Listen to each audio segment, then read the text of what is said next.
Hey guys, just finished watching Luke Cage season 1, episode 2, Code of the Streets. Um, Pretty interesting episode.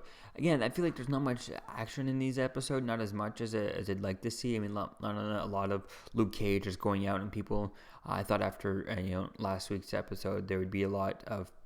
In this one, there'd be a lot of action or something, especially with what happened in here. The big thing that happens in this episode. But I'm not gonna spoil it for you in case you haven't seen it. But I kind of knew like when it happened. I'm glad that this thing happened so early on in the show, because I knew that person was not gonna make it and stuff. So it's kind of like as soon as they introduced that character in the first episode, it's like, yeah, well, he's not gonna last. Obviously he's too for him to go. He's too.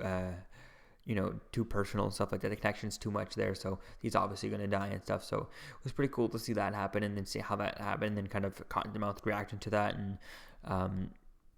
Yeah, definitely kind of cool. Hoping to see Diamondback in this and maybe see the origin of Luke Cage. I really want to see that. I know we saw that. We're going to see that from the trailers. I remember seeing that in the trailer, so hopefully we get to see that. And I'm surprised that there's no Claire Temple in this episode. And one thing I kind of put together, if I'm not mistaken, I think that Cottonmouth is his cousin.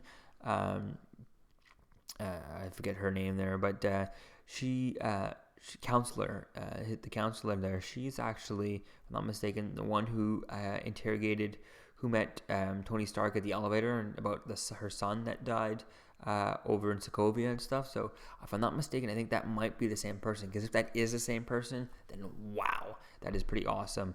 And that's gonna be cool to see if it is really her. I'm gonna look at her up.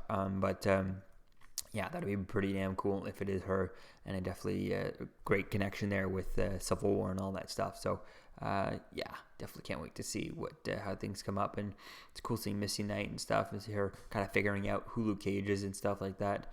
Although I was kind of figuring why, like, was it the first episode when Luke was looking for the guy there? Why didn't he call Jessica Jones? They ended Jessica Jones on good foot. I mean, he kind of, other than the fact that she shot him and all that stuff, but definitely can't wait to see. But other than that, he knew how she felt or something because he was being Kilgrave the whole time. But maybe he just wants to get away from that, and we'll see what happens. But we'll see if there's any like PTSD from being Kilgraved and stuff like that throughout Jessica Jones the whole time. So it'll be cool to see how that kind of ties into the rest of this show. So yeah, let me know what you think, guys, about the second episode of Luke Cage in the comments below. I'll see you guys in the next video. Peace.